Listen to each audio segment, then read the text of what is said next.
Hello and welcome to FTB Sports. And unfortunately, the overlay says England preview, but we are doing an England post-match reaction to the game just gone against Poland.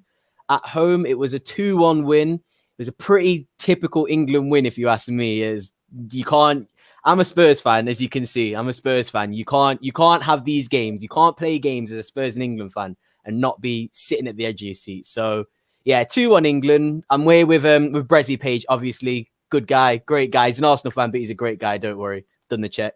But yeah, no, we're just here to talk about the game really, and kind of all the three games that went on really. Just a little bit of a review, see what we thought went well, the plays that stood out. But yeah, Brezzy, just go on to the England game first of all. The England game. Let's go into the game that we just watched first of all, the Poland game. What did you take from that game? Did you think it was a good performance? Did you think that we could have done anything different?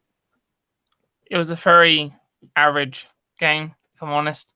I thought Poland did challenge us quite a bit, but I thought with the play, the starting line that we had, I thought we could do a lot better than what we done.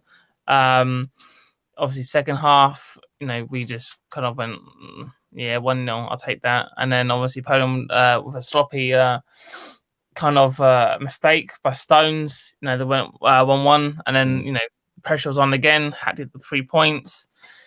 Yeah, it was an alright game. I just think that if we play like that in the World Cup or the Euros, we're going to get absolutely battered. But if we come against France or Portugal, it's one of those, isn't it? I think I was kind of looking at this Poland game as like the toughest of the three games we played, and kind of like a test to see where that team really was at. Because and again, we all due respect to these teams, but again, San Marino's and teams like that, you're not really able to gauge your team's progress. So I thought that this game would be, despite Robert Lewandowski not playing, I thought this would be a good game to kind of see where we were at properly.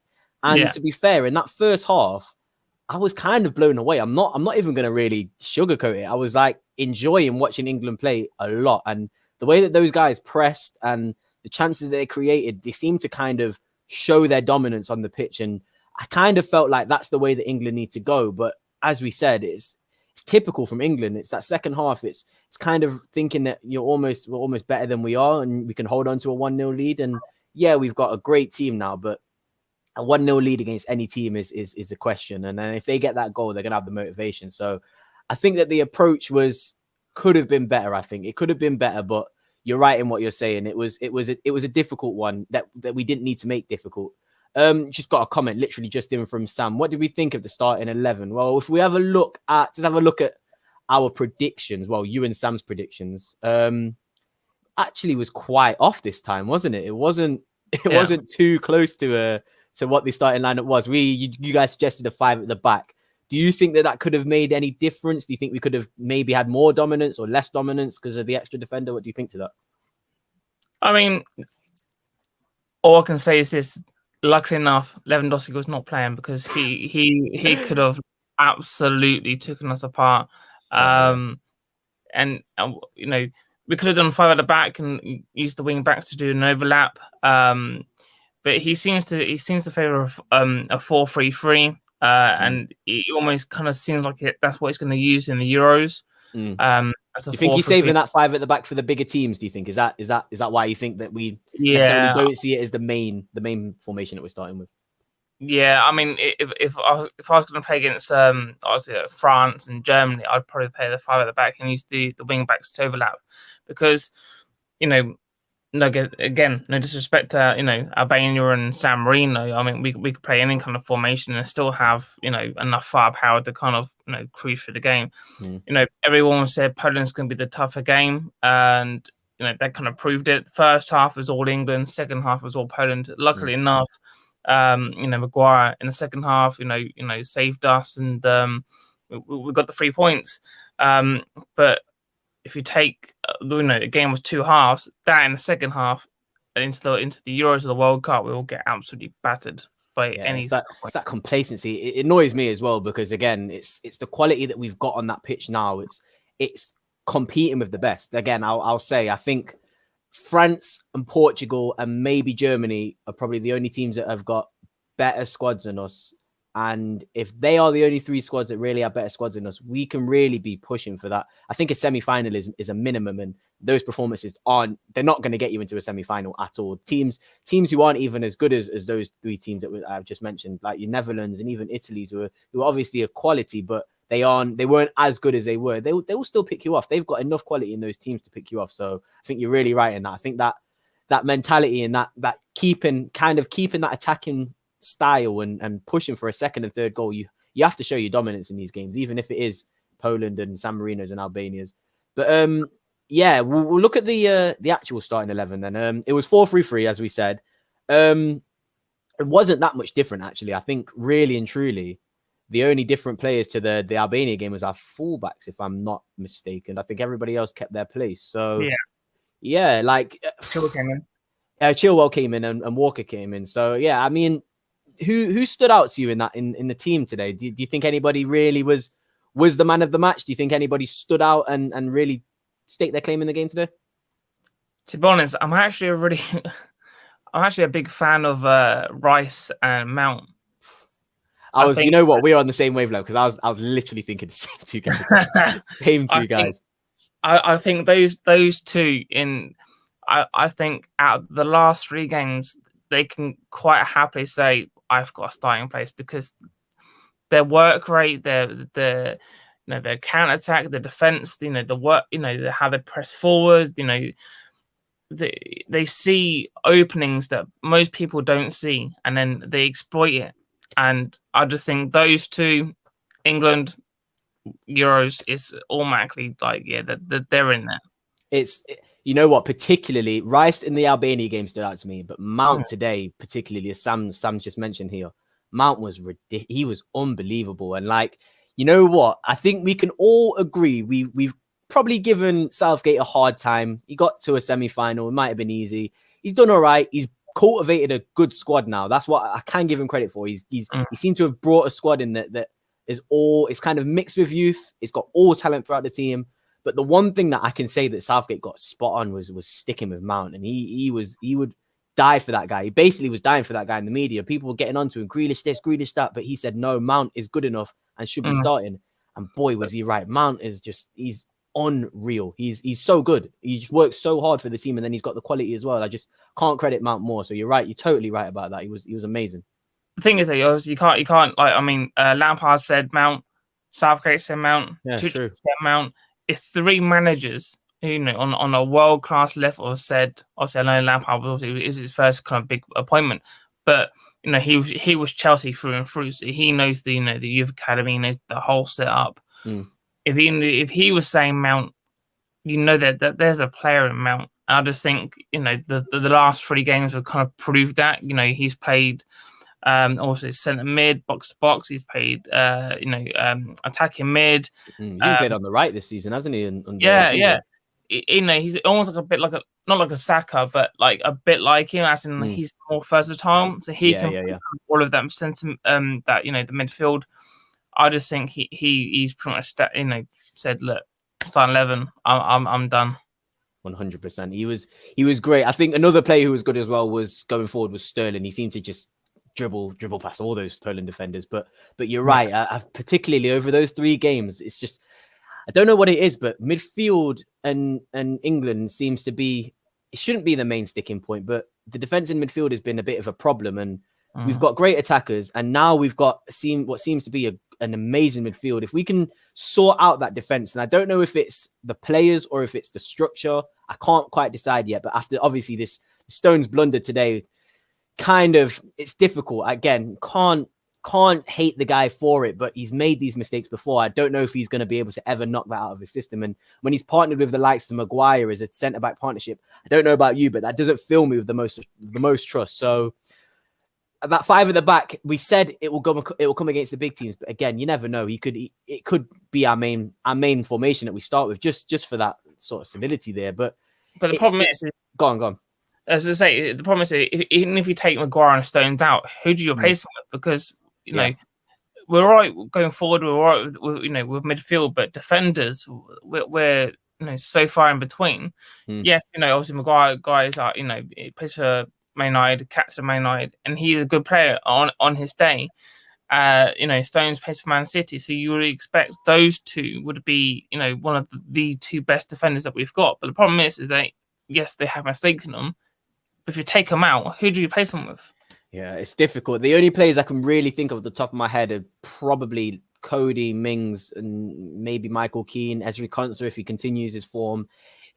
They're not centre backs that can partner, like I said, as Stones or Maguire. I feel like Tottenham kind of have the same problem, a similar problem now. I hate to compare Tottenham to England, but there's not a centre back that's commanding, that's going to be that leader, that's going to tell the other centre back where to go, what to do. And I thought Stones was kind of going to develop that from Diaz, because it's clear to me now that Diaz is the star out of those two, and Diaz is the real, like, if you were to lose Diaz, it might not be as rosy. But again, it's hard. Like you said, the talent that comes after those guys isn't that high, and they are good centre backs. But if we're challenging for these Euros and we want to challenge for these trophies, we do perhaps need to, I don't know, potentially develop a centre back, or you never know. 5 at the back might be the way to go. But yeah, you're right. It's the centre backs. It's just you have to trust them. If you're going to win something, it's so cliche, the attack wins games, defense wins leagues, but it's true. You have to have that solidity at the back, and we've got decent goalkeepers as well. So I don't think anywhere else is a problem. Go on. That was the thing I was actually going to say. Yeah. Who would you have in goal for the Euros? Because obviously there's been talk with Pickford and with Pope, but the problem is with Pope that in the last 3 games I've watched, and even when he plays for Burnley, his kicking is not. It's Burnley though, isn't it? He plays for Burnley. I can't even expect him to play out the back. I don't know, For me, I think I'm Henderson. I personally said that Henderson probably would start for me, just because he might not be as good as a shot stopper as Pope, but if you're going to play the way England play, I don't know about you, but you need a keeper that can play out from the back, even if it's a little bit. You have to have him. So for me, it's Henderson. But do you not feel like Henderson's a little bit inexperienced? As in, what I would say, like he went for Sheffield United last season for loan. Kept him up. Went to Man United. He's just literally playing FA Cups games. He's not really having that kind of starting lineup experience. Well, because you got David De Gea there. Do you not think going into the Euros is going to be a little bit kind of inexperienced? Well, obviously, we're forgetting that Pickford is out injured at the moment. I don't know how long he actually is out for, but I don't know. I genuinely don't know. I think you're right. The inexperience and the fact that Henderson hasn't... Is this his first? I think he has played for England before, hasn't he? But he's not played that much. He's not played that much. I think I agree with you. I think Pickford will still be the number one, and Pope will have to improve that distribution if he wants to be the England number one. But again, I don't think playing at Burnley is going to really help that situation. So yeah, it's probably, me personally, I prefer Henderson of the all 3. But if we're thinking logically, I think you're right in what you're saying. I think it'd probably have to be Pickford and then Pope, just because Pickford, even his distribution is not great though, to be honest. So it's hard. It depends how they want to play. For me, it's clear to see how they want to play, and they have to play out from the back. They want to do that. So it kind of has to be the best keeper who can play out from the back. And the difference and the drop off in ability from Henderson and Pope and Henderson and Pickford for me isn't that bad. So I don't think we'd really miss out on much if we were to. Do you know what I mean? If he was to play. Yeah, I agree. I actually, for an Arsenal fan, I really rate Henderson. I think if he gets the experience and he gets a bit more training under his belt, a bit more first team experience, I think he could be an England number one and possibly Man United number one with David De Gea does leave in the summer, possibly. Yeah, I think Henderson, for me, recently, even Man United, you can see recently, Man United haven't really conceded as many goals when Henderson has now been a starter. He's kind of worked his way into that number one spot, given De Gea's mistakes as well. So yeah, you know what? Probably with the World, we forget as well, the World Cup is literally next year. We're not waiting 2 years for a World Cup. So if he does solidify that number one spot in Man United for the next season, he probably will be the starter, because he's got everything and he's young as well, so he can grow into that. He can solidify that spot. So yeah, nice. It's looking good. But this comment here, kind of, I just wanted to highlight it. How big do you think missing Lewandowski was to Poland? Because I'm kind of conflicted. Lewandowski is not a striker that's going to be involved in build up. He's going to get involved, but regardless of that, it's Lewandowski. The guy scored. I think he scored 42 goals this season. So I don't know. For me, it was big, but I just wanted to know, how do you think missing Lewandowski was significant? And we only did lose. I mean, we only did win 2-1. So having Lewandowski in that team could have been bad. Could have been really bad. Oh, I agree. I think Lewandowski, if he was playing with the mishaps that we've had, I think we could looking at a very different result. I watched Lewandowski in Bundesliga, and I just think he's absolutely fantastic. And yeah, I mean, you know, him for Bayern. I mean, come on, it's ridiculous. And the stats. I mean, he's out for 4 weeks now with this sprained knee ligament injury. Excuse me. Yeah, and he's on 35. I think he's on 35 goals. And Gerd Muller's unheard of, like, unbreakable record is 40. I know he's going to be back, and I put my money in that he's going to break it. I want him to break it. I love Lewandowski so much. I think Lewandowski, and this is controversial to a lot of people, but I personally place Lewandowski above Suarez in that 2010 striker category. And Suarez was incredible, but for me, Lewandowski's done it. He's done it on the chat. Well, so is Suarez. It's such a debate, but for me personally, when I look at Lewandowski, he's a third highest scorer in the Champions League. He's potentially going to break this ridiculous record. He scored 53 goals last season, and he's 31 years old, and he's been doing it all throughout his career. I think he's a second top Bundesliga scorer. He for me, he's incredible. And losing a player like that in Poland is just, it's so massive. And you can see that they've actually got decent players. I was looking at the squad, and they have Zielinski, who plays for Napoli, Bednarek, who plays for Southampton, Krakowiak came back. Juventus. What's that? Sorry? Szczesny, Juventus. Szczesny was in goal. Exactly. Szczesny, they've got a decent team. Like, they're not a team to be messed around with. So, you know what? I think Lewandowski probably could have gotten a bit sticky. The fact that he didn't make any substitutions just baffled me. It took about it took until Maguire scored for him to make the first sub. So yeah, I don't know if Southgate's going to get a chance like that again. The thing is that I also reckon that his substitutions were a bit late. I know that we can sit here and say, obviously, but yeah, we got the goal, but you know, it was the mistake that we conceded that got the goal. If he'd done, you know, subs beforehand, we could be looking at a different result. And he needs to iron out those mistakes, because going into World Cup or Euros with France, Germany, you know, Portugal, can't afford to make those mistakes, can you? You really can't. And the next comment I'm just going to put up here kind of explains that. Mac Truck and Stones against Mbappe. I think that would probably be my worst nightmare, genuinely. Like, I don't even know if I'd want to watch that game, thinking about what would happen if Mbappe was running against those two. But it's one of those where you have to just, we can laugh at that, and it's genuinely horrifying to think about. But we've got a good enough squad to kind of compete. You're going to have great players in a lot of international teams, but it's you have to make sure that the opposition fears you just as much as you're fearing these players. And you see Harry Kane, Sancho's, Grealish, who weren't even playing, those two, Sterling's, Rashford, who wasn't even playing, Saka, who wasn't even playing.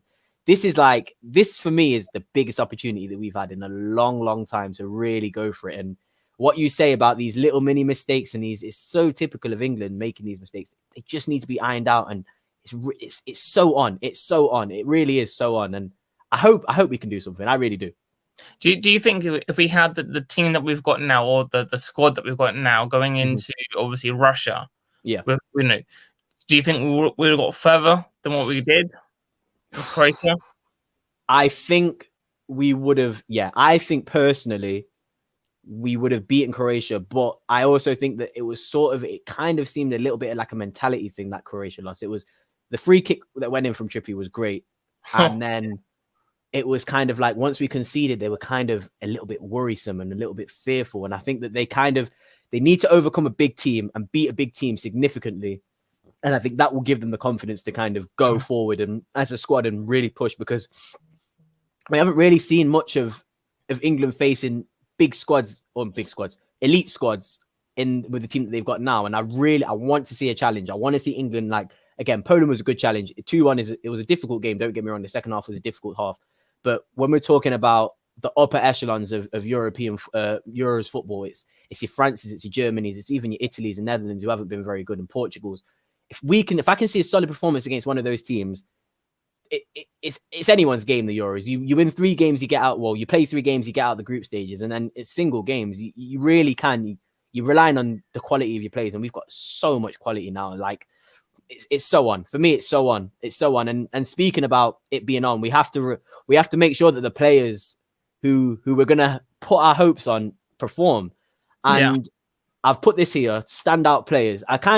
When I put the standout players, it was kind of for this game, but I kind of want to open that question up and do standout players for the 3 games that have gone on, and then the standout players that you want to see in the Euros, because we have missed quite a lot of players that could probably get into the starting 11, to be honest. So just a few ideas on your standout players for me. I have 2 main ones that I would already say on that, and I think you already know who they are. Mason Mount and Declan Rice for me. 100%. 100%. Go on, elaborate. Yeah, I just think Mason Mount can play. He can play all over the pitch. Rice, he's more like your linchpin. He can do those passes over. He seems to favour Phillips quite a bit. I just think Phillips, I don't want to say he's inexperienced, because it's not, but I just think he needs a few more caps under his belt before I can kind of. You really trusted him though, because he played the most minutes. I think. The most minutes I've ever. And it's a good thing, because obviously, he's saying no matter what team you're playing for, if it's Leeds, Aston Villa, West Brom, Fulham, whoever you play for, you're still going to get a shout out, which is always a good thing, because obviously, with Sven and Capello, it's always, Liverpool's, United, City's, which is always a good thing. But for me, it'd be Rice and Mount. Yeah, I think having that set midfield partnership, or even 2 of the 3 midfield, because I do think we'll play 4-3-3. Having like a set midfield it's underrated. Like, if you've got consistent midfield, it's just as good as having a consistent centre back partnership. It's so key. And you know what? This sounds so corny and cliche, but those 2 are they're best mates of 15 years.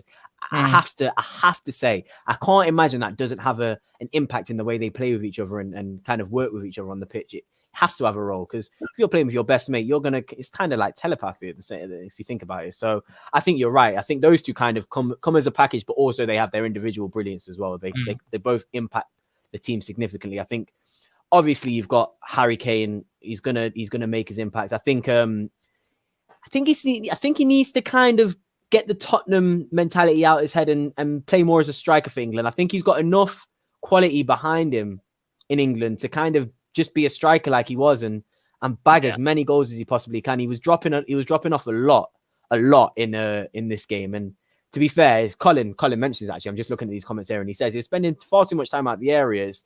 For me, Harry Kane, he's good at it, don't get me wrong, but his best quality is his finishing. He's lethal. So yeah, Harry Kane is another player. And then obviously for me, after mentioning those 3, I really, really, really believe that Jack Grealish can be the person that pushes England on.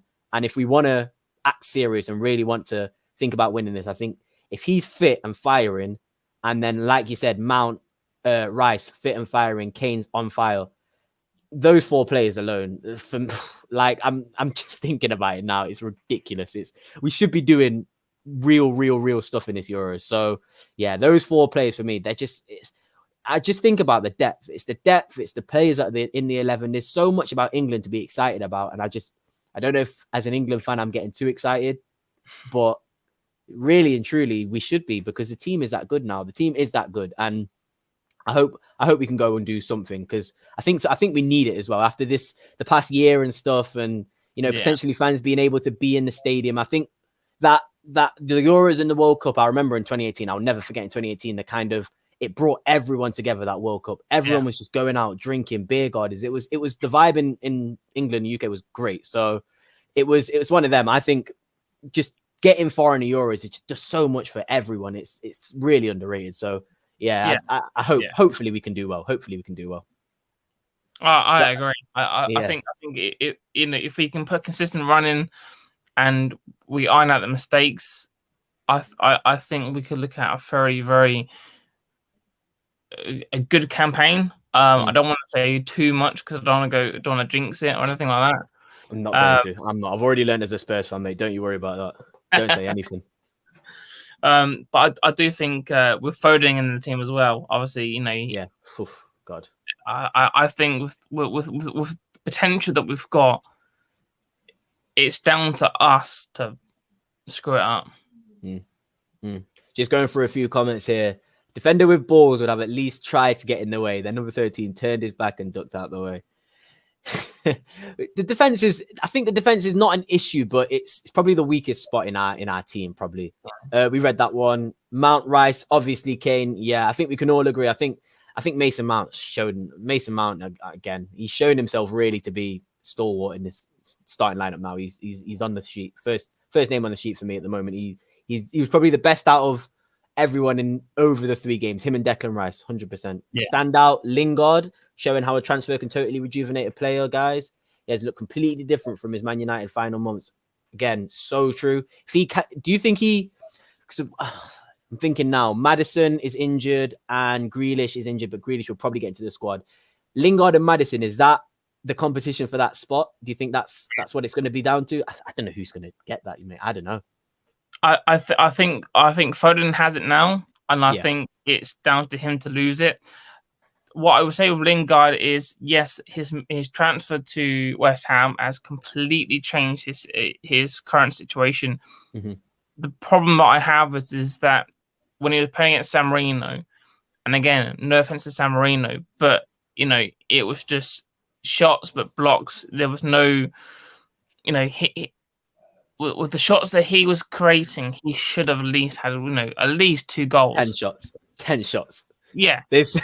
You can have a good game. 10 shots is obviously you're doing something, but if you're taking 10 shots against San Marino and not scoring, you're doing something wrong. I don't know what it is, but you're doing something wrong. Yeah, I think if he can just change that and get a bit more clinical, then he's definitely going to shout out. But I just think at the moment we've got far better players in the position. But I do think that his transfer to West Ham definitely changed it. I think it's going to inspire a lot of players who I think Ali will look at Lingard and think, wow, if I had gone in January, I might have been able to get a spot. If Ali had been at PSG right now, he'd probably be in the England squad. So yeah, I think Lingard's probably set precedent for a lot of players to kind of not wait. Why are you going to be at Man U if you're not playing? Kind of, it's your career. You need to take your own action, to be fair. Yeah. Poland without the big man is like Spurs without Kane. I'm not going to comment on that. I'm not even thinking about Tottenham until Saturday or Sunday we're playing. Grealish should be my captain for the future, and he should be the first name on the team sheet. Yeah, I mean, Grealish is one of those players where 100% Grealish should be on the team sheet, but I think Grealish is you've got to allow Grealish to do his thing. I think he works hard. He's a hard-working player. Don't get me wrong, he does a lot, but he's not going to press as intensely as Mason Mount and players like even Kane and Rice. So you kind of have to surround the team, or I wouldn't put it like this. I wouldn't play Sancho and Grealish in the same team. I'd have like Sterling, Mount and Kane to kind of do all the work. And then Grealish won't even really have to do that much. He can stay up and he can just basically take that right back 1v1 and do what he needs to do. Yeah. So yeah, Grealish needs to be there, but I think it is based on the players around him as well. I don't think you can just throw our best players in that team and it will work. And then a final comment just before we wrap up is these players will be favourites to win the World Cup after next if they stay fit. It's a year away. So you know what? Players is not going to get, it's not like it's 2-3 years. Players aren't going to get that much older in a year. So again, if they get into the final of that Euros, even getting into the final will give them enough confidence surely to go to Qatar and properly think. Yeah, because if you think about it, I'm trying to think of teams outside of Europe that would pose a threat. You've got your Brazils, Argentinas, and teams like that. But really and truly, Europe is like the main hotbed for like the best international teams, I would say. So yeah, I mean, why not? Why not? England for the World Cup. You heard it here first. And Grealish is underrated for his work rate. He does it all. He does, Sam. Yeah. And we are gonna finish on that because Grealish is great. And England did well today. But yeah, guys, it was good. 3 games good, but I don't know about you, Brezzy. I'm happy we can go back to club football now. I think it means a little bit more, and it's getting to the crunch time of the season, so it's proper. It's proper. But anyway, guys, make sure you like and subscribe. We're almost at 500 subscribers. We're almost at 400. We're hitting 500. We do a giveaway. So yeah, hit that like, subscribe, share, and yeah, we'll see you very, very soon.